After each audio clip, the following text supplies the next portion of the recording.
Hi, everybody. Welcome to the CS Leadership Roundtable. My name is Andrew Marks, co-founder of Success Hacker and our Success Coaching Training Program.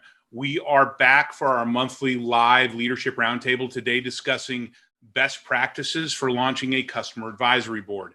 This free learning event is brought to you by Success Coaching, the world leader in customer success professional development training, with close to now 5,000 graduates across nearly 70 countries. Our popular virtual instructor-led boot camps run monthly. We offer 12-week coaching programs 3 times a year, with our spring cohort actually starting this week and calls starting next week. And we have a number of standalone courses, all taught by industry experts. Later this quarter, we're rolling out our level 5 of our CCSM curriculum and a number of new virtual instructor-led training programs, including change management for customer success, data-driven decision-making, and having difficult conversations. Later this year, we'll also be releasing a management track for both new and seasoned customer success leaders. So look out for those. We're really excited about the content we're putting out these days. And you can find out a lot more about our training programs at successcoaching.co. Now, for those of you who haven't participated in one of these events before, this is a live and unscripted discussion where we dig into a single topic that's relevant to customer success leaders. This right here is the only script that I follow during the entire webinar. Regardless of the company you work for, the details of your role, or the size of the customers your team deals with, we aim to pick topics that are going to be practical and useful to you. We don't want to waste your time. And we also encourage you to suggest topics and guests for our program. So reach out and connect with me if you haven't already on LinkedIn, and drop me a note with your suggestions. And a schedule for our upcoming CS Leadership Roundtable events can also be found at successcoaching.co. Scroll all the way to the bottom of the page and hit that events link. As usual, we're going to post a replay of this webinar along with a transcription early next week on our website. Now, there's a lot of thought leadership out there, along with a lot of theories about how to deliver customer success. This series allows us to focus on the practical and give you real-world advice, best practices, techniques, shared experiences from those out in the wild that are practicing customer success on a daily basis. And to do that, we invite 3 panelists to join me for a roundtable discussion. And these are people who are great at their craft, and we ask them to share their experience and their perspectives and their best practices. Now, we will be taking questions later during the webcast, so please use that Q&A functionality found at the bottom of your screen to ask or upvote a question. So without further ado, I'd like our panelists to introduce themselves to you, talk a little bit about who they are, what they do, and what they're reading right now or what they're streaming. Let's get started with Kalina. Thanks, Andrew. Hello, everyone. I'm Kalina Bryant. I head customer advocacy at Asana. I'm also the founder of Unapologetic podcast for women of color in tech. What am I reading right now? How to Be an Anti-Racist by Ibram Kendi. Phenomenal book, just launched actually last year. And I'm working on building out our executive briefing center at Asana, which I'm super thrilled about. And yeah, excited to be here. Excellent. Thank you. Thank you for joining us. I love executive briefing centers. That must be a lot of fun. You're putting that together. Yeah, exciting times. Yeah, very much so. Thanks. Okay, now to Rebecca.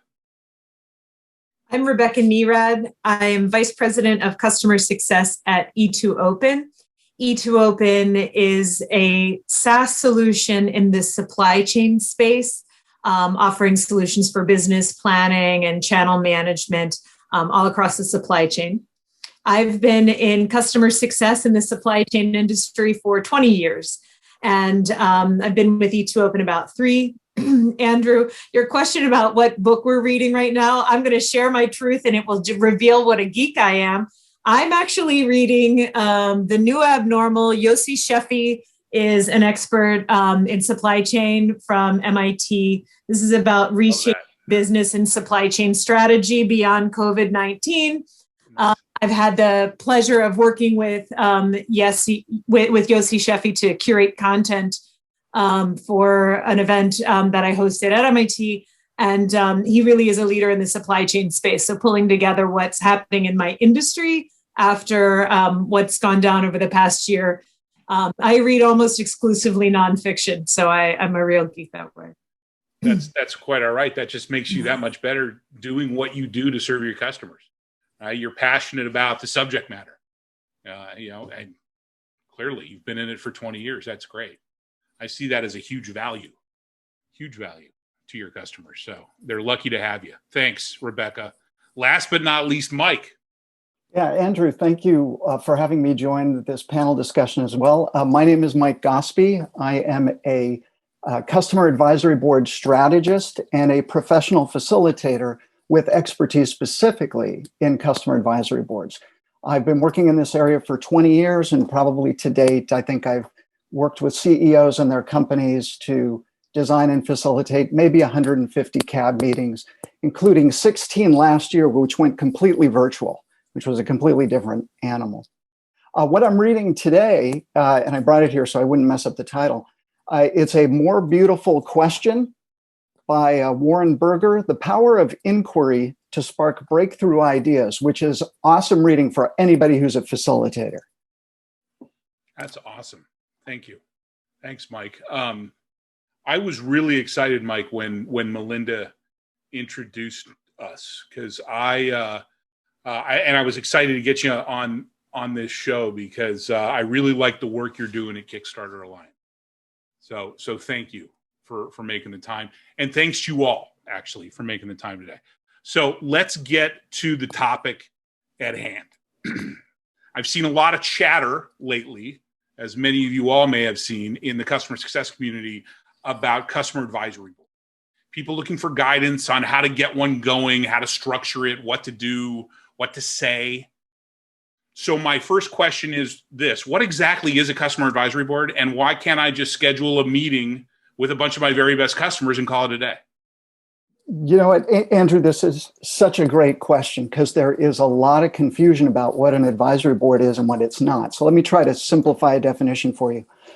I think of a customer advisory board as really a strategy level focus group. It's an opportunity for a very select group of your customers, senior decision maker customers, to meet with your executive leadership team to talk about the future. And the types of questions you're looking ahead, forward looking, you're talking about the future, how the customer's business is changing, and what you can do to help them succeed. And the three words of customer advisory board are actually very precise. Customer being number one, meaning that prospects and partners are not invited to your customer advisory board. They need to have a shared common framework. The word advisory is also critical because what this is a venue for your customers to actually give you advice, to respond to your carefully crafted questions about what you want to learn from them. And to that end, you follow the 80-20 rule, where whether you're doing this live or virtual, 80% of your time together should be with you listening. 80% of the time is them responding to your carefully crafted questions. And then the third word, board, is that this is a very serious program. This is not something you just throw together and say, oh, on Tuesday, let's get some customers together and we'll call it a board. It's not an entitlement program. There's nothing random about it. And it requires the reverence, the same kind of reverence you would put into promoting your brand, conducting some major market research, or even preparing for your own board of directors meetings. So those three things come together to form this very unique opportunity to get to customers and talk. It's frequently confused with a product focus group, customer appreciation event, user group. It's none of those things. All those things are important, but it's about the right tool for the right job. And that's where customers fit. And I'm sure we'll talk more about that as the hour comes. But let me just lay that out as a place to start. I think that's a great start.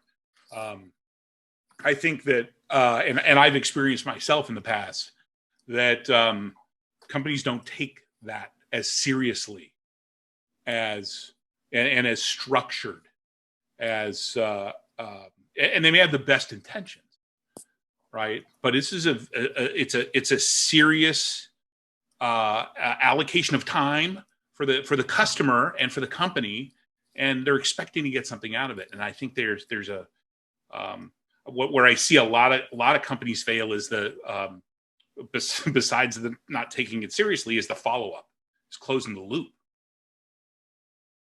Absolutely. Yeah. And that, in fact, you know what, that'll be something I'm sure Rebecca and Kalina can talk about, how you kind of close the loop as well. So let me invite Rebecca, why don't you start? And then Kalina, you add, how do you embrace the feedback and how you respond? Yeah, I think it's important to start with understanding the goal, right? When you're getting people together, what's the goal? What are you going to be asking? What are you going to be sharing? And then how will you act on that, with what cadence, and who's responsible for which of those follow-up actions, right? Ideally, in this environment, you have, you're including, let's say, product development in the conversations, and product management, who is listening, getting feedback from the customer, engaging and sharing what you're having on your side. And then also having a shared interest in, obviously, improving, bringing some of that feedback into the product later on. I think it's really important, though, Mike, I want to grab the point that you said earlier about it's being strategic, because I've had involvement, I've led special interest groups or user groups before, which are excellent, very important as far as looking at, what enhancements do we specifically want? What will be available in the next release? Looking at a shorter term roadmap. Again, all very important. And I can give some advice on specific processes and recommendations there, but that's not what this is. It's much more, what is the longer term horizon? How are we actually building a vision that will serve your future needs? And I think that's where we need to make sure that when we look at an advisory board, it has people who have a higher level view on what's happening at their companies, and what's happening in their industries. And on the related point, then, that we bring to the table some guidance on best practices, and right, we're sharing insights as we're also, gathering and driving the conversation with this set of customers. I think that's spot on, Rebecca. And just to add into that, I think about when you're starting your customer advisory board, you usually have your internal steering committee, and these individuals can be, the head of product, your head of customer success, all of the right stakeholders, right? And usually you go in a room and you outline, well, before we actually launch this customer advisory board, what do we want to get out of it? What's the mission? What does good look like to us? And I make sure we write that down. So when we actually complete our first customer advisory board, or, your first meeting, I always have a debrief meeting with the same internal steering committee individuals. And I look and see, did we hit that goal? What were some of the takeaways? From a marketing perspective, did you get what you were looking for? Do we need to go back to the drawing board based on that feedback? Same thing with product. Rebecca touched highly on it. And it's really important, to hit those milestones. And also from a customer success perspective, I think that when you're looking at customer success, you want to understand, what does that NPS score look like? How do we improve it based on the feedback that our CAB members are giving us? Are we going in the right direction and really measuring that?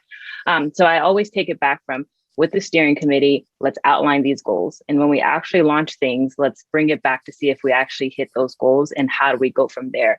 And I think that writing it down and actually getting banned ahead of time will set you up for success, because sometimes you can get lost with your customer advisory board, especially when you get these big gatherings.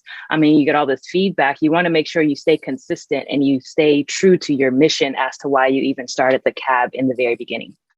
You know what, this is so important. What Kalina, what you're saying is so incredibly important, and yet it's one of the steps that a lot of companies kind of take a shortcut at, and it gets them into trouble. So to echo a couple of things you said, that's really important. When getting the stakeholders down to actually define what do you want to get out of the program, and the two questions I always lead by is, what do you want to learn, and what are you prepared to do with the information you collect? Because I've had some executives afterwards come up and say, Mike, this was great, but I didn't really learn anything we didn't already know. I said, great, you just wasted everybody's time. And the importance of writing it down. So I'm a big fan of having a charter statement. And a charter statement is a one-page document that you use for internally and with your invitees to set expectations. This is a program. It's not a one-time meeting. There's some level of engagement that we need, and you want to be able to set some expectations of how often you're going to meet, what you're going to do with the information, how we're going to treat the group as private. There's some other details that fit into it. And getting that set before you actually put pen to paper on what the agenda is and who you're going to invite. Rebecca, you're nodding your head, laughing. I'm sure you've run into this. And then doing a post-mortem after to say, guys, what did we learn? How did we go through this? For many companies, this is a brand new muscle memory, and they're not going to get it until after you go through the first couple of meetings. And then I have executives go, oh, that's what you were talking about. Oh, I get it now. So give yourself some time, follow that process that Kalina was talking about, write it down, because that's how you make it real. So Rebecca, what do you? I was laughing because when we at a prior company, when we were building out what we were trying to call an innovation council, just all the conversation by the steering committee on what that was. And again, the simple act of writing it down, right, having it, and the disagreements that came about on what we expected or the cadence and all of those. I think that's very important. Well, before you get to the agenda. Yeah. Lay out what the purpose is, right? Lay out what the purpose is. Let's make sure we're all on the same page here. And just to add on. Right. Yeah.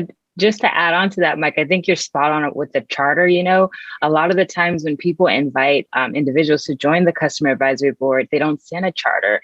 And so what I've done in the past is actually outline expectations, because you never want to disappoint, right? You want to make sure that people know what they're getting into. And I also send a contract along with it so people can be held accountable. With these customer advisory boards, you're meeting about twice a year, especially in a perfect world. Before COVID, we were meeting in person, and you're really budgeting for these individuals to give feedback, but have a good time with us. So when you have a strategic cab that might be 10 members, if 2 people say that they're going to show up and then the last minute they can't, that affects the material and the juiciness of the cab. So I always send the charter and also that contract, just so there's a nice commitment, and understanding that, hey, if you said yes a whole year, we can count on you. Right. No, that's really good. That's a great point. That's a great point. We just launched our first curriculum advisory board, and we actually pushed our board meeting out a month because we want to make sure everybody, on that board could be there. It's so important. We need that commitment. We want to make it as easy as possible. We followed your advice, Mike and Rebecca and Kalina, and we laid out a charter, and we said, here's why we're doing this. This is why it's important. This is why it's good for you as well as for us. Yeah. And this the other thing is, companies sometimes forget that it's not about them. It's about the customer. Yeah. Right? It really is. I think you have to be very intentional about who you choose to be part of the customer advisory board. Both that was going to be my next question. Actually, was how do you pick those people, Rebecca? Yeah, because you have to pick again customers who have a good strategic vision, who are bought in not only to spending the time and the effort, but also the success of this program at their company. Right, that they have a stake in this being successful. And you have to choose the right number of people. There need to be enough voices, but also not so many that there isn't good conversation. And that's a difficult, I'd be interested to see what Mike and Kalina say, as far as Kalina just, suggested the idea of 10. And to kick off this idea, there will be others from your company asking to be able to, can I invite my customer? Or, they think that it would be an honor for that customer. And so, or maybe the sales guy wants to close a deal. So, hey, can I include him? And it's not about any of that. So you have to be very intentional about what's the right number of people, who those individuals are, and then again, who at your company is going to be involved too. You also have to be exclusive about who from your company is in that room. So that it can be, intimate and engaging and involving for those who are having the conversations and owning the follow-up. This is such a great question. I see questions coming in on the Q&A about this as well. We'll get to those in a couple of minutes. But I think what I always start with, I think you have to understand human psychology. Cabs are all about human psychology. So, how many people? When the magic happens at your cab It happens because you formed a small, intimate group who are going to sit down with your executive team. This is not about butts and seats, about getting 20, 30, 40 people. Kalina said 10. 10's right in the sweet spot, whether you're doing this in person or virtually. Because when it's a small group of 10, by the way, for a rule of thumb that I have is for every 2 of them, there's 1 of you. So if you've got 10 customers, you're going to have 5 people from your company. Now, sometimes politics plays in and you need to add more, but here's the cardinal rule. Thou shalt not outnumber your customers when you get in this. So that plays into it. And then when it comes to figuring out who to invite, and I always run into this. I wonder if Kalina and Rebecca, you've run into this. It's tempting. Everybody worries about hosting a party and having nobody show up. So you worry about your invitation list first, and that's wrong. That's step 3, not step 1. Step 1 is, what's your objective? What are you trying to do? And then what do you want to learn? What are you prepared to do with the information? Because let me tell you, there's nothing worse than asking the right question to the wrong group of people. And then you end up getting confused advice. Well, and then I got a question for you, Kalina. You, I would assume at Asana, you've got everything from, 2-seat small company deals to huge enterprise, right? And their needs are drastically different. Do you pull all those people together in a single cab, or do you have segmented cabs, or is that not even a viable strategy? Yeah, that's a really great question. And the way we look at it is, with Asana, we always ask what's going to be best for our customers. We want to make it worth their time, especially, they love Asana and they're using us to the best of their ability and they rely on us. So in this case, I have it segmented to where, since I run customer advocacy, we have other programs. So you have our customer advisory board, which is strategic, right? These customers have to align, of course, with our goals, but also need to make sure that we can provide value to them. But then, beyond that, we have our customer councils, which are segmented based on certain industries or certain, your job title. So we have IT council, we have our champion council, and then even beyond that, we have our ambassador program, which is ran by our phenomenal community department. And then below that, we have the executive briefing, and then you name it. So to answer that question, I really outline, who is going to thrive best in our customer advisory board. And, we have individuals that are very small companies, but they have amazing logos. They may not be the best fit for the customer advisory board, but it doesn't mean that they're not valuable to us. We just want to make sure that we provide the right program for them to thrive and find value in. So in that case, I really take it to another step and I look at what's our strategic accounts.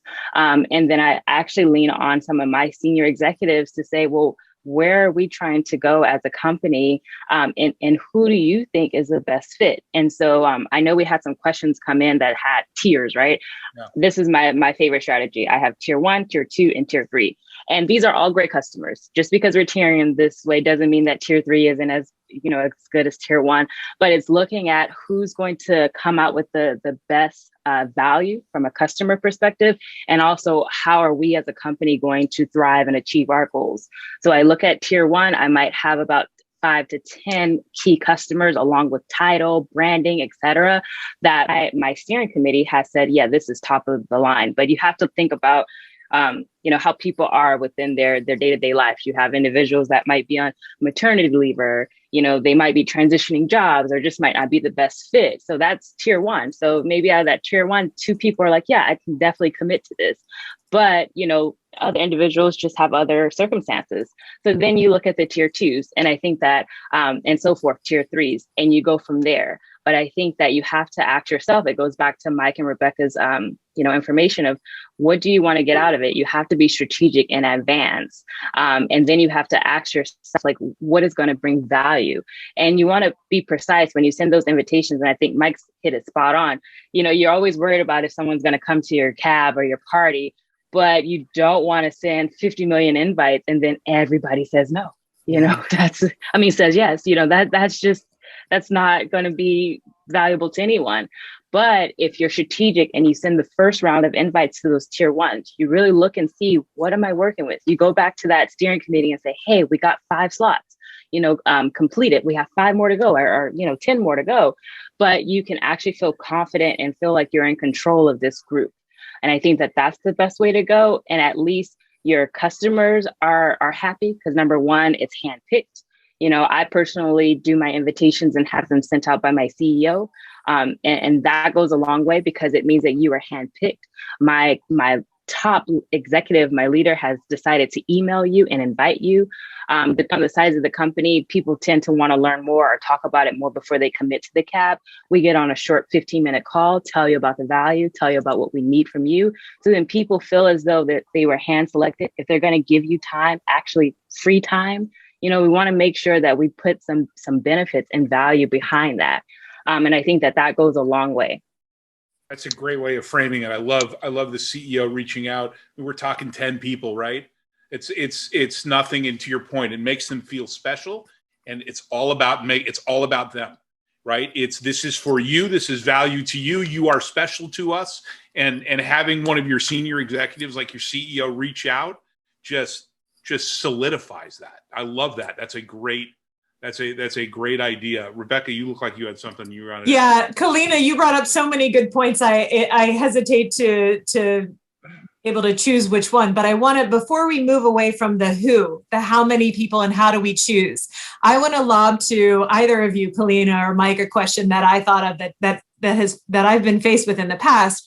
What happens when? What do you recommend when you've specifically chosen this customer who you want to participate at the right level and they're strategic and you have a good relationship, and they either say, I can't, how about this person instead? Or I can, and can I also include this other person, right? And so sometimes those become challenging to negotiate or to work through the, no, actually, I only really wanted you, or oh, it's okay or how do we go about that?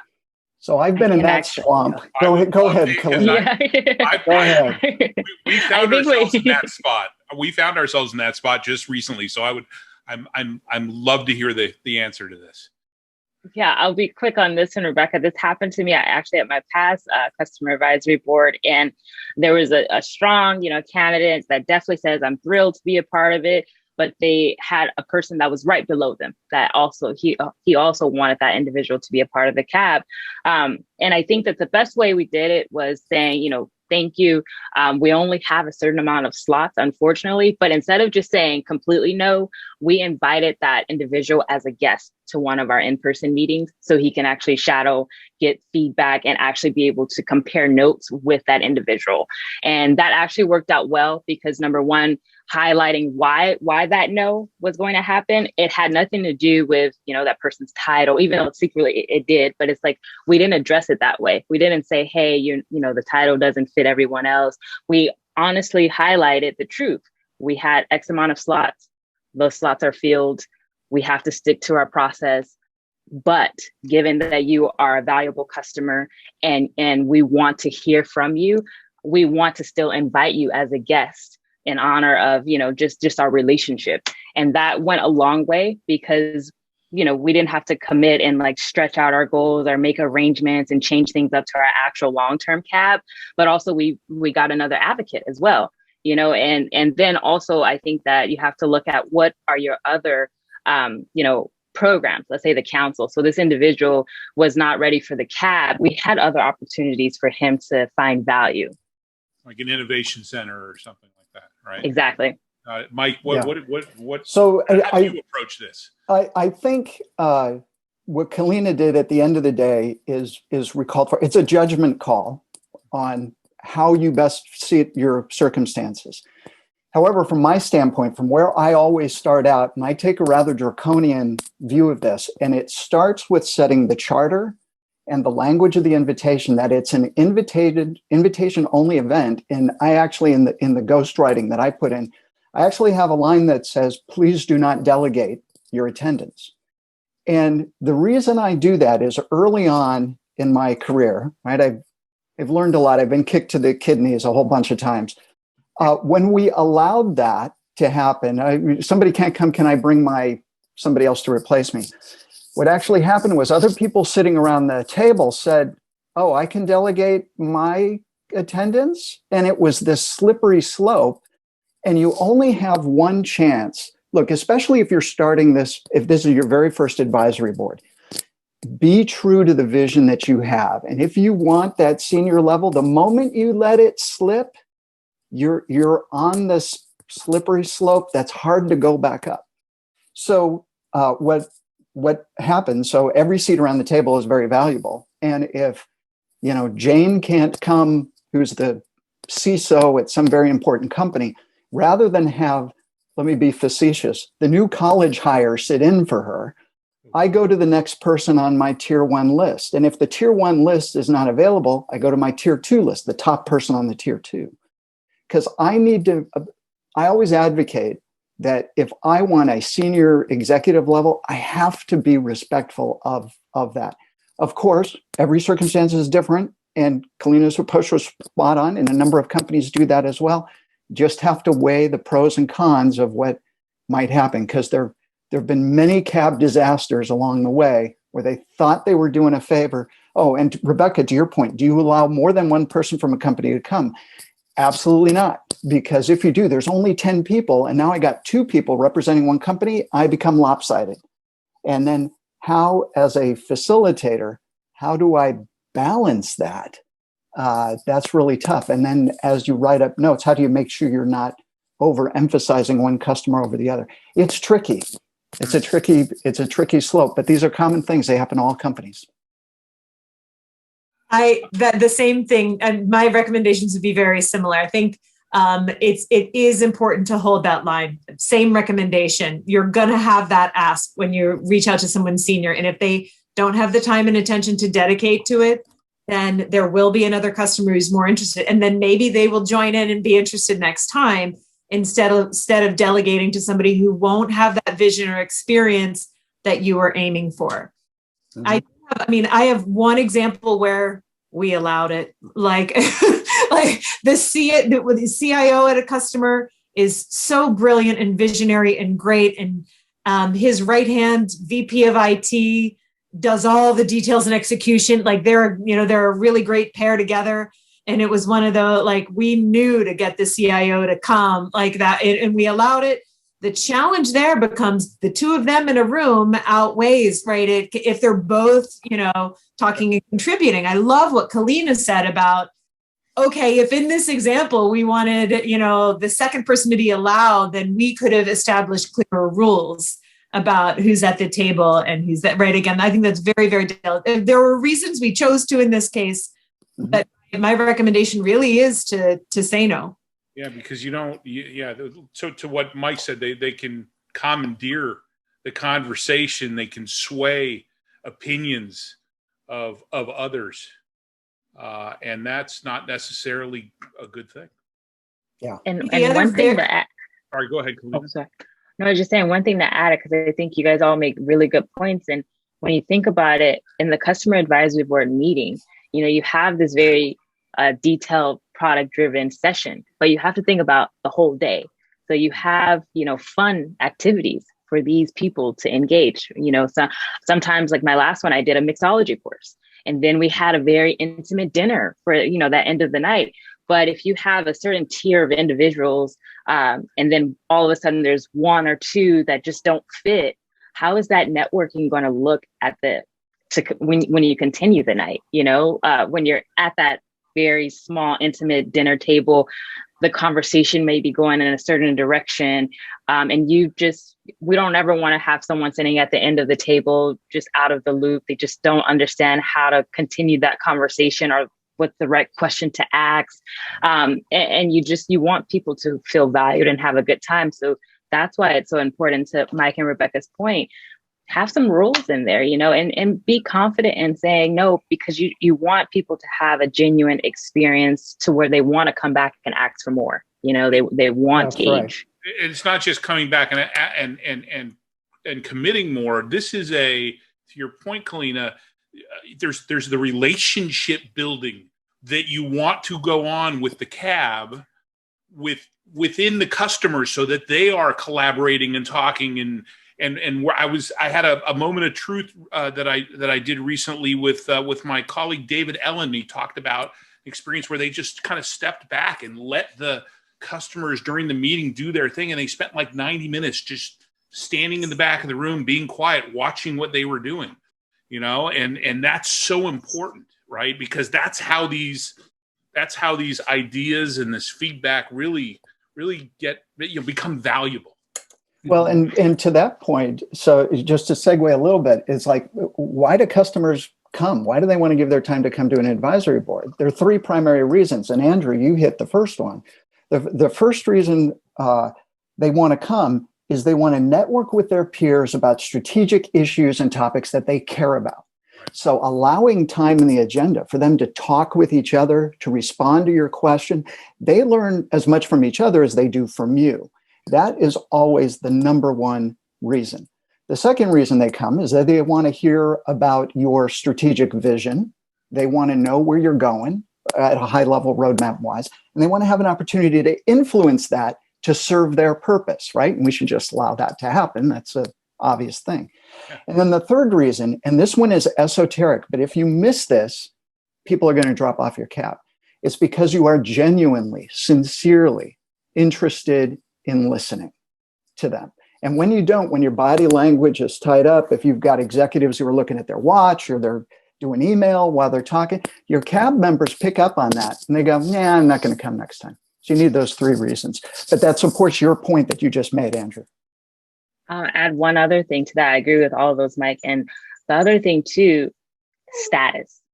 These individuals, the more senior you are, of course, if you look at the roster of who's in the room, you feel inclined to say, oh, I want to be a part of that group. Well, I can learn from X, Y, and Z.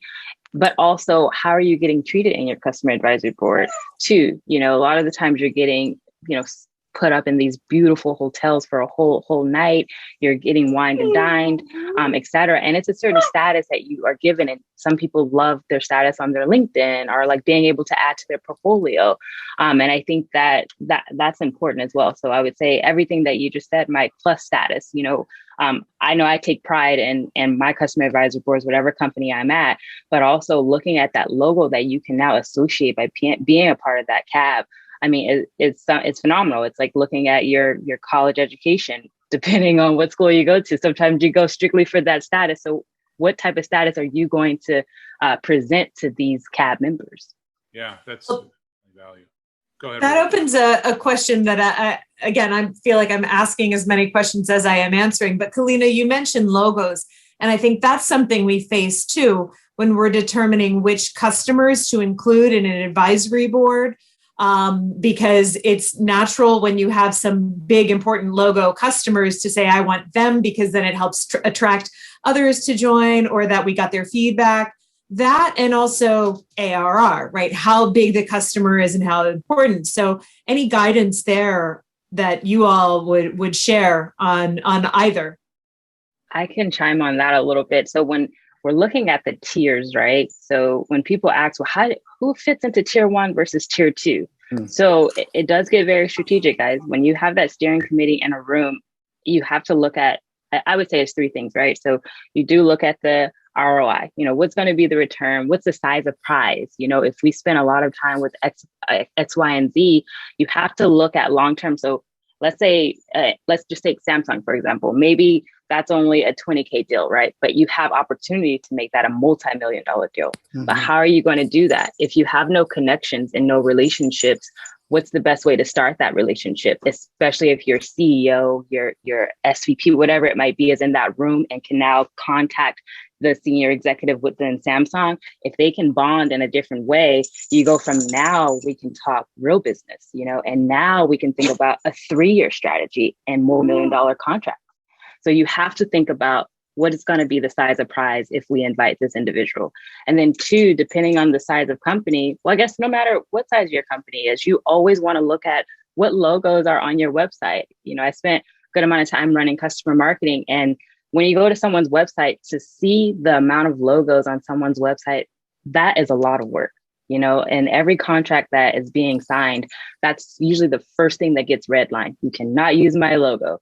And so you can have some big brands within your company, but if they don't give you the rights to use their logo, who knows that you have Nike using your product if they say, no, you can't use my logo. But if individuals are confident and they see what you bring to the table within that customer advisory board, all of a sudden they're willing for you to use their logo. They're willing for you to use their brand, their title, etc. So I would say branding is another thing, number 2. And then 3, the content, and what are you actually going to get from this individual? Are they going to provide value? That's how you reflect your tiers. So tier 1, if they hit all 3 of those components and that, they're going to make and break you with logos and size of prize from a year or 2 from now. And, just in general, being able to advocate for you and maybe do reference calls for you long-term that get you additional revenue, then that's your tier 1. And then you go from there, tier 2 and tier 3. Love that methodology. We got a bunch of questions. So why don't we jump into those? You all ready for some questions? Go for it. All right. So Irene, thank you for your question. Nice to see you, Irene. Thanks for joining us. And this was upvoted. What are some examples of carefully crafted questions you would want to structure for this type of event? You know what? You're going to hate this answer. It depends. Yeah. Right? So it comes back to your specific objective and what it is you want to learn, what you're prepared to do. And those questions can only come from carefully thinking with an executive team. So one thing I can share with you, whenever I get involved with a project, the first thing we do, we have a kickoff meeting and we get the stakeholder in a room and we talk about things. And if we wanted to, we really could draft an agenda and questions then on that particular day. The only thing I would know with 100% certainty is that those questions are wrong. And that's because the team needs time to think about and to digest and to process. Wait a minute, I got these 10 people in the room. Maybe that's not the right question I want to ask. Maybe there's something else. And so it is not like take a back of a napkin and write something down at lunch. There's a thoughtful process that goes to figure out what the right questions are. And hence, if you want a great book, this one gets you started, because what you're really talking about is a great question is a question that opens doors to innovation that you might not have even thought about. And the direction, it's not always a straight line. It takes you down a path, right? You're trying to open up the conversation and have it take you somewhere, not just stop, right? Right. Now, having said that, I will give you one generic example. What was the key question in 2020? And there was always one. That of the 16 meetings that I ran, the first question that everybody wrestled with was, how has COVID-19 affected your business and how are the conversations with your customers changing than what happened in 2019? Tell me what's going on. And to be fair, that was a therapeutic question because, right, everybody's just hit by this. The buyer's journey has been dramatically changed and nobody has a clear idea how to get through the tunnel. And asking that just opened up a whole bunch of discussion. Now that's broad in general, but the specific questions apply to what I said earlier. You need to take the time to think through it. It's not a quick fix. See, my 2020 question was, where's the corkscrew? Yeah. I would just add in there more.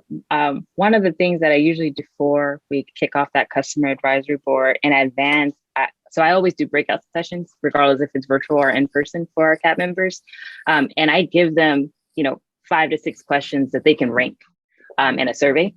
And so they come prepared and they can think about these questions.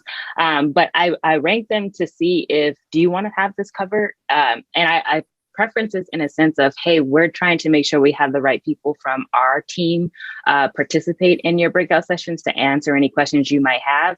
And this actually helps them complete the survey.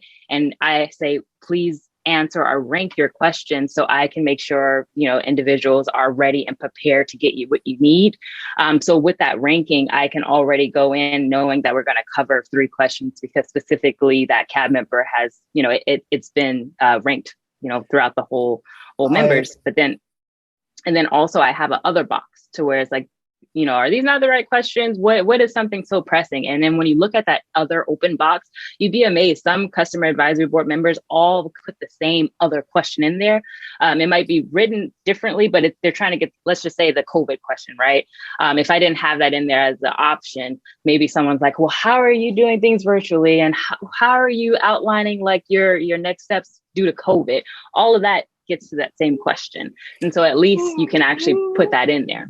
I actually love that. That's such a fabulous idea. And it's a good best practice to either survey your customers or interview them as part of your prep process. They want to be involved. And that's an excellent way to tease out some of that information. I love that idea. I love it. I was also going to say, Kalina, I think it's important too to have, in my experience, have those 3 example questions too, though. You don't just want to go, what do you want to talk about, right? Because you're sharing the mission and the agenda and the format, and share, again, in my experience, typically like 3. Here are 3 main topics, questions that we're going to talk through. It gives them the chance to think about that ahead of time, to understand the style of question, then ask what else, right? So you want their feedback, you want their input, because to your point, there may be something you haven't thought of crafting in the same way that, again, that they're sharing, and gives you the chance to better prepare for in advance because you asked in advance. Oh, you're seeing. And the other, just like what Mike was saying about,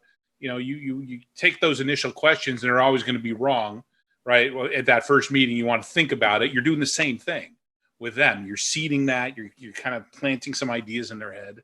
And what I find truly amazing is when you get a lot of the same questions, maybe not worded, in the other box. I love that. That's okay, guys, we're moving this to the top of the question list. Sorry, Rebecca, go on. No, I was just the final point there is it's important to create space to allow that conversation to happen. If it's moving in a direction that's great for the group, that's okay. If it doesn't align exactly with the way that the agenda or timeline was. But at the same time, you need to also be clear when it's time to pivot back to, an intended conversation. Right. So I think you need to have a good balance there. Well, and I think you need somebody who is, just on the ball managing this whole process. I'm sure, Mike, that's what they bring you in to do that sort of thing, right? To be the MC. Thank you, Irene, for the question, by the way. To be the MC and kind of manage everything, because this isn't just, hey, let's get in a room and have a bunch of people speak, right? There's an orchestration to this. There is. So from a customer's perspective, your customers sitting around the table are going to feel, oh my God, this was so organic and natural, but only you and I would know that every move, like a chess game, has been carefully scripted out. So I think just to add on there, that's why it's important to have your steering committee. So usually, I run customer advocacy, so CAB falls under my bucket. So I'm managing the whole show, but usually you have customer experience, whoever it might be, right? But they're responsible for pulling in that steering committee and holding everyone accountable. So everyone has a cue, even to be really honest with you guys, when people go into the room, there's names in the folder slotted on the table for all of the CAB members. And I strategically make sure certain members sit next to, let's say, my CEO versus my customer success, SVP. It's a reason. I detail behind the scenes. Even sometimes you can look at your CAB members, if they have children, if someone plays ballet versus soccer. So I try to put my executive next to that individual so they can organically start having better conversations, and they can deepen that relationship that you can't get anywhere else. So I would say behind the scenes, you have to look at it in a sense of like who should sit next to who, so you can get the most value out of it. Love that. Yeah, for sure. This is once again back to my original relative, very much tongue-in-cheek question to kick this thing off. Why can't I just call my customers a call a day? It's a lot. It's complicated. It's you need to take it for, like how Mike kicked things off. You need to take this seriously. I would say, Andrew, that complicated is not the right word. Okay, maybe complicated. Yes. Okay. I would say it's disciplined. Structured. Yes. I agree. Yes. It's structured. There's a structure to it. There's a framework to it. right? And you have to approach it that way. I think the key word is, with my customer advisory board, I call them strategic cabs, and I tier it up to where when people are like, well, why can't so-and-so be invited? Well, it's strategic. And why are you going to sit in a room for 2 to 3 hours? Well, it's strategy. You get to discuss strategy. Well, and it's like, well, why do we have to have the CEO at the cab cleanup? Well, he's strategic. He's the one that's driving everything for the company. So use that, strategy. And it's like, well, why do I have to complete this survey in advance? This is so much work. Well, it's strategic. We want to make sure that we can build what you are looking for and make it worth your time. And, strategic, that's the key word. And to use Mike's word, we need to be programmatic about the way that we are putting together our activities, our intentions, and our responses. Yeah, exactly. So Nicole asks, how do you generate customers' interest in joining the board? So we talked about how many and the who and how we select them. How do you get them interested? Is it just is it just the copy you put in the email, or what else do you need to do? I could start this one off actually for you. I mentioned that I have the CEO send the invite, right. And it's like, well, a funny story, actually, I sent one invite out before, and the guy actually thought I was spam because I had a marketing title. So he replied back saying, spam, take me off your list. So I had my CEO actually reply, and he says, hey, Hamilton, he's a cool guy. Actually, he's actually a good friend of mine now. But that became our conversation of like, hey, I would put in the subject line going forward, not spam, smiley face, for every request that I had. But when you actually take the time to have a senior individual send that note, that already makes it authentic. It makes it exclusive, and before you actually like in your invite say like, hey, do you want to be a part of this? That's why I always say, hey, do you want to talk about this for 15 minutes with, one of our key executives before you say yes, just because you can woo them in a little bit more, and people are getting invited to several customer advisory boards every month, so what makes yours so different? So I like to get people on the phone just to actually outline from my executive, why did we pick you? And it's a lot different coming from the individual that is the CEO or the COO, whoever it might be. So think about that when you're writing your invitation. Think about who you want that invitation to come from, and also think about what are the key benefits that you can talk about in a 10-minute phone call. Yeah, that's exactly right. Rebecca, do you want to add some? I've got more, but I mean, Mike, I feel like you also answered this partly already, right? When you were talking about that, it's, one of the answers is obviously that their voice is heard in what we are building, for the future. But the networking piece that you said earlier, I think is also very important, that they're getting together and engaging with their peers, whether or not they're in the exact same industry, but they have a shared use in the, whatever your platform, whatever your solution is, and the value that it provides them. So I think Kalina's advice is spot on the money. So let's take a moment and let me tell you some bad practices. What many companies do with their cab. They have an invitation come out from a lower level person, hence it gets marked spam, what Kalina alluded to. And the language of that is essentially, and let me be a little bit facetious here, we want to sell more stuff to you. So why don't you come on over and we're going to berate you with a parade of product updates. And in the last 10 minutes, we'll ask you what you think. And people see through that in a nanosecond. We have to do the opposite. Hence, you're building a relationship at the strategic level. In fact, here's a trick. If you want to have a relationship with the CISO at Nike and you don't know who that person is, forming a cab is an excellent excuse for your CEO to reach out to say, hey, we're thinking about this. We're concerned about these issues going on in the industry. We know you're worried about that too. Would you like to come have a seat around the table as we talk about it? And that's different than, oh, it's a parade of product updates. So the right language, the invitation from the CEO, the most senior cab sponsor, it's worth its weight in gold.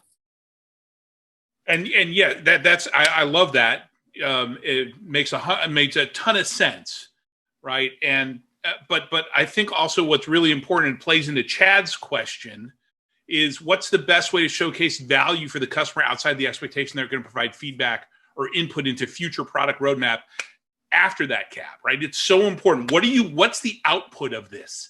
What are they going to get out of this besides what you've sold them, in that initial email? What are you actually producing? Because that's so important, getting them to re-engage again, getting them to come back for more. Well, what you're doing, and again, this plays to the human nature card. Most vendors out there just want to sell stuff. They're so committed to, am I going to make money in the next month, in the next quarter? And it is refreshing. Maybe you're going to find this somewhat silly. When a vendor says, I'm willing to invest the time to hear about you and your business because I want to help you plan for your future. We want to hear from you on where your business is going, and I genuinely want to listen.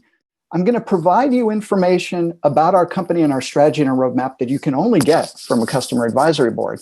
And you're part of this select elite group that you're going to be able to benefit from that, and you're going to be able to share and discuss with the others of your peers. Because that, even though cabs have been around for a long time, I hate to say it, most companies do not follow the best practices we're talking about today. And so there is still opportunity to make it an entree out with these companies where they're going to say, ooh, this feels different. I like this. And I'm going to have a chance to participate in a way that I want to, that I can't before. So I don't know, Kalina, what would you add to that? Yeah, I would add on to that. So with every customer advisory board I've done, I've always had a background usually leading marketing or in customer success. And the awesomeness about starting your cab off when I was in marketing was I could look at all of the events that I was also planning. And so when you're thinking about your customer advisory board, most people already have in their head, I'm going to sit in a long room all day long. I'm going to have to answer questions, et cetera, et cetera. But what I've learned to do is look at a certain customer event or some type of conference that maybe would be associated with that customer advisory board.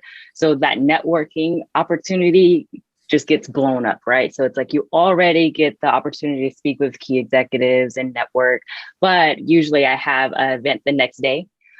Since we're putting them up in the hotel, for them to continue the experience, and I like to look at it as an experience because they're coming to usually a very nice rooftop experience where it's like they're not just seeing the rest of the people that were in the same room the day before or the night of, but they're also seeing even more elite people come and do fireside chats and really talk over a glass of wine, et cetera. And so that networking opportunity now gets exposed to you already, experience customer advisory board, you experience, the surprise and delight of staying at a, 5-star hotel. But it's like on top of that, you also get a very fancy van picking you up to take you to a very intimate spot now to have cocktails on a rooftop bar with additional customers. Now, on the company's end, you're looking at networking opportunities where all of a sudden deals are starting to be closed at that event. But from a customer advisory board member perspective, you just got wined and dined for 2 days straight by a company that sees you as awesome, and you get to brand that. So I would look into that, work with your marketing team closely, and figure out how do you amplify that experience ahead of time so they want more. I think what I would add, which is all very true, and up to 2019, I would have been in lockstep with you. What I learned in 2020, as we all did, that everything went virtual and full. The last thing you're going to do is hold a full day virtual meeting. I can't think of anything more painful than being on an 8-hour Zoom call. So what has happened, and another way to think about this, and we're all longing for, hopefully, I think 2022, we can go back to being in person. But when I mentioned earlier about thinking programmatically, what that looks like is you take kind of your 8-hour day agenda, and you have to break it into bite-sized chunks, no more than 90 minutes at a time, sometimes 60 minutes. And you're setting up this cadence of 1 hour, 90-minute meetings where people log in. There's one topic per meeting, and it's facilitated the same way as if you're in person. But what I have found over the last year is that the biggest value you get is in substance over style. And it's being respectful for the time and say, hey, we want to talk about this really important topic. Here's some pre-reading we want you guys to clue up on. And then when we get in, we're diving right into the conversation and we're going to have you out of this. And what I found unsolicited through some of the companies I worked with last year was some of the execs saying, wow, this was great. By the time you have 3 or 4 of these meetings, I felt like we're constantly on the path of togetherness. And one of the things we talked about earlier is how do you follow up after the CAB meeting? Where in the old model, where maybe you're meeting once or twice a year, that's a long period of time between meetings. Now it's much shorter. And you have more of the opportunity to say, hey, you know what? Last time you mentioned blah, blah, blah. That's causing us to think of these other questions regarding this other thing. And the customers actually are feeling a deeper kind of entwinement. I have to be honest with you, it's counterintuitive. I did not anticipate that virtual would work. To be honest, in 2019, if somebody said to you, Mike, do you believe in a virtual cab? I'd say, oh God, absolutely not. It's not going to work for all these reasons. But when life gives you lemons, you got to make lemonade. And actually, it's proven to be very interesting. Everybody that I'm working with in my sphere is very eager to get back to, let's go out to the Ritz-Carlton and let's do some stuff. But until then, there's a way to keep the lights on. And that's kind of how people are rethinking things. That's a whole other topic for discussion, but I thought I'd put it out there. We can go spend another hour talking about that, but we only have 13 minutes left. So let's see. Rebecca, you have anything to add, or should we jump to the next question? Jump to the next, because I'm ready to share some responses on that one. Okay, so so once again, thank you, Chad, for that. Mike, hopefully I'm not butchering your name. How do you make those companies feel comfortable with sharing openly their goals and strategies with other companies, maybe even competitors in the meeting? It's a great question. I think it's a great question. And I'm hesitating to say it depends. One thing you need to be aware of is your products and your solutions. How are they being used by your customers? And where do they provide a strategic differentiator for those customers? Or where are those customers using it in the same way? This matters because their willingness to share certain things that they're doing, want to see, they will or will not be comfortable sharing that in that environment. So you have to be realistic about how much they can share in the environment.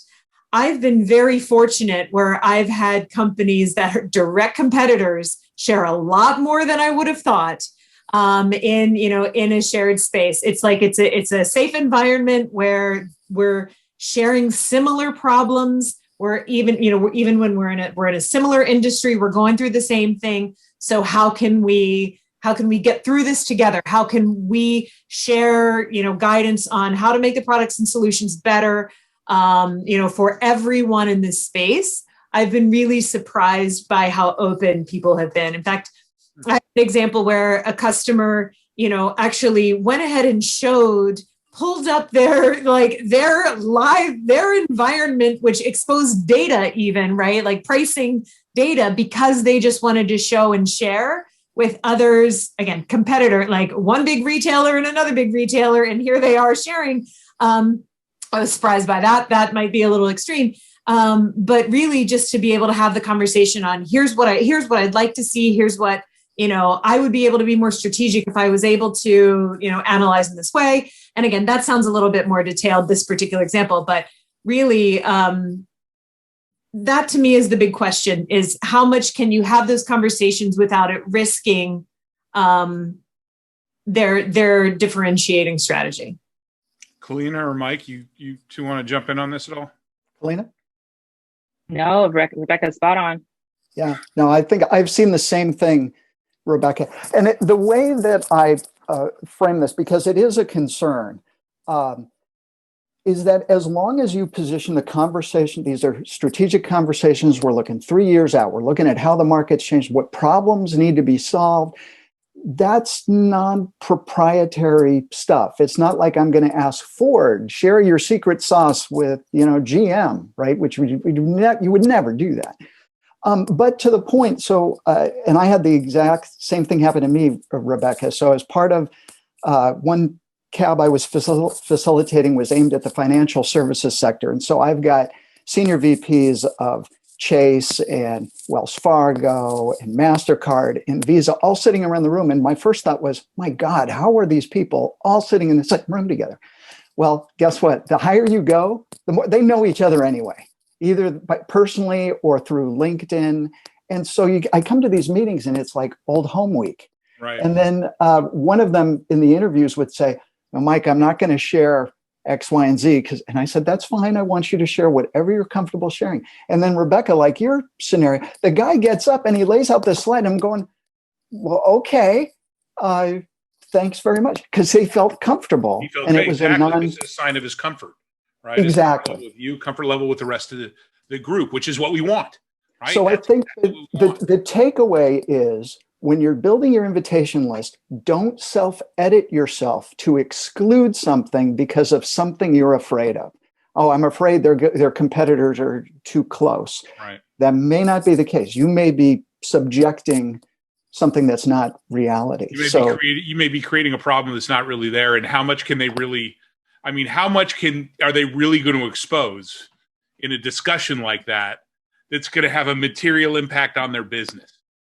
Yeah. I would also say you don't need to require too much in writing ahead of time on any of that, because it could actually scare them away. When people are together and having conversation, they'll open a lot more naturally. Whereas the fear of, oh, if I have to send you a slide, then there's evidence, right? It's a different sort of. Exactly. Chime in on there.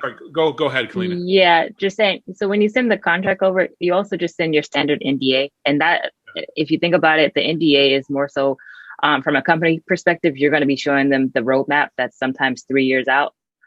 So when you look at that, it's like, hey, we need to trust you. So in return, usually that customer is like, well, if they're willing to say that, I'm going to be open to saying X, Y, and Z. So just throw that NDA out there. It's simple. It's already drafted from your legal department. Just pass it on over. Yeah, for sure. That was actually the first thing that we sent out MNDAs to everybody. All right. This is a safe place. It's a safe place. All right. I want to get to a couple of more. There's one here from Gemma. And then there's one that I think Mike, you want to answer Ash directly on this. So Gemma's asks, what typical agenda would you set for a cab? And is it even possible to do a cab without sharing product roadmap?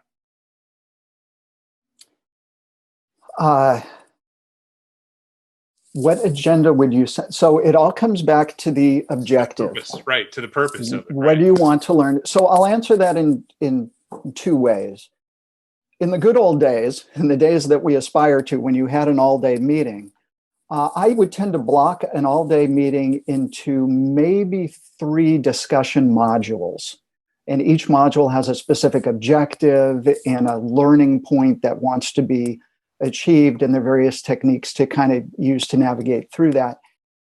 In the virtual model now, I'm not thinking that far ahead. We are playing like a game of chess. When I sit down with the stakeholders, or they brainstorm and I sit in the back of the room and listen as to what do they want to learn and what are the topics or trends. They may come up with 4 or 5 isolated topics, not only necessarily about what they do and what they deliver, but maybe how they do it. For example, one company I worked with, the big topic was, how do we become, quote, enterprise ready?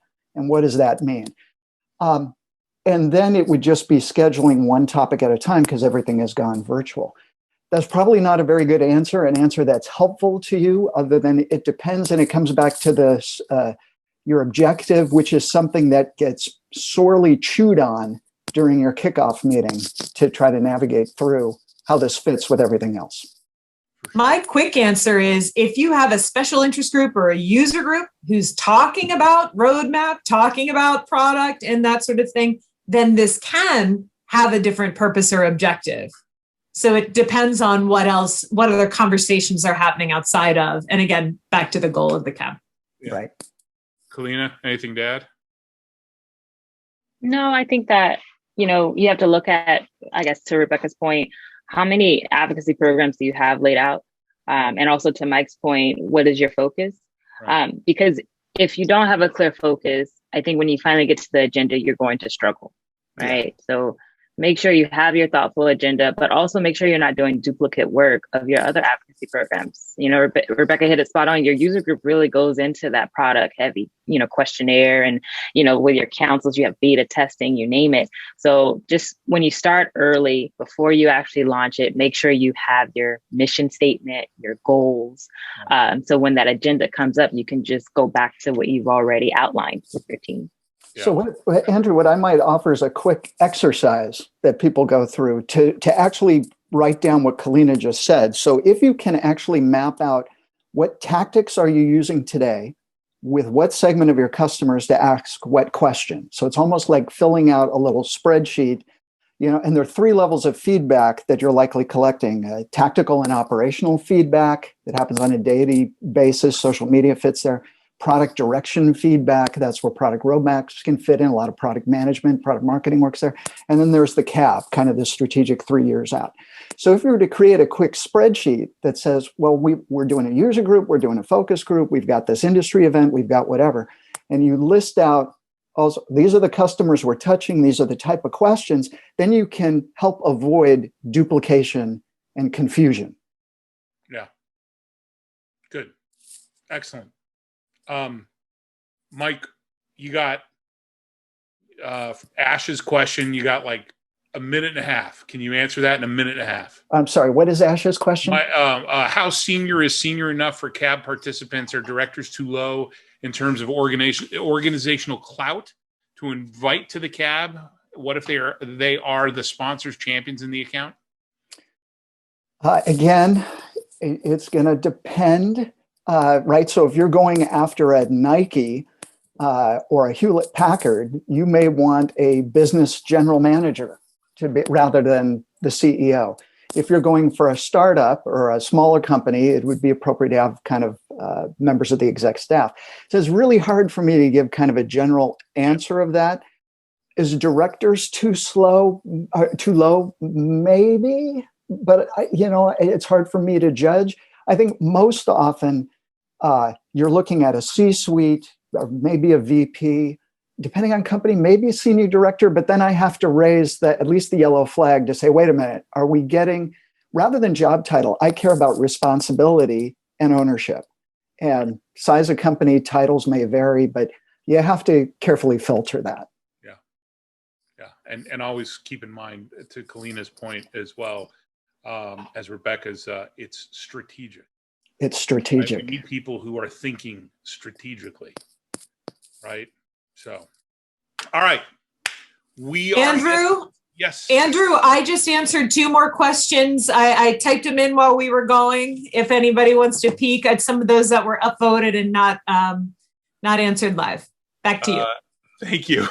Thank you, Rebecca. Yeah. And just if you guys do have additional questions, I'm more than happy to just chat. Find me on LinkedIn. Ask me any questions you need. Been there, done that, especially if you're starting your first CAB. Just leverage your networking system. People are doing this over and over. No need to recreate the wheel. Leverage people that are the experts. Leverage people that are willing to give you their time, and you'll be great. Yeah, and that definitely rings true, I think, for all of us. So once again, for all my guests, I really appreciate your time. This is a great session. I thought it went really well, but it's not what I think. It's what everybody else out there thinks. So please let us know by posting your feedback on LinkedIn and tagging us, tag Success, tag any of us. Make sure you're connecting with us. But once again, thank you so much. So much for your time today, for the prep call last week. I came out of that call really excited that we were going to have a great conversation, and we definitely did. We had, even though we've extended this webinar now by an additional 15 minutes, we still weren't able to make a dent in the Q&A, and that's a great sign that there's a lot of interest in this, and we had a lot. You had a lot to say, and a lot of valuable insights to say. So very much appreciate making the time and the insights and the best practices that you shared. One final note: great CS leaders know that they don't have all the answers, but they know where to get them. And that's why we created this series, the CS Leadership Roundtable, to harness the knowledge and the experience of the community to help improve everyone. So we hope you got something out of this discussion, and we'll see you at our next event on March 17th, where we're going to be discussing launching a Voice of the Customer program. So similar could be a very interesting discussion that we dovetail into that. And we have a great group of panelists. Check out successcoaching.co to find out more and to sign up. And until we see you again, have a great rest of your day, week, and month. Stay safe and healthy, everybody. Thank you, Andrew. Thank you all, everybody.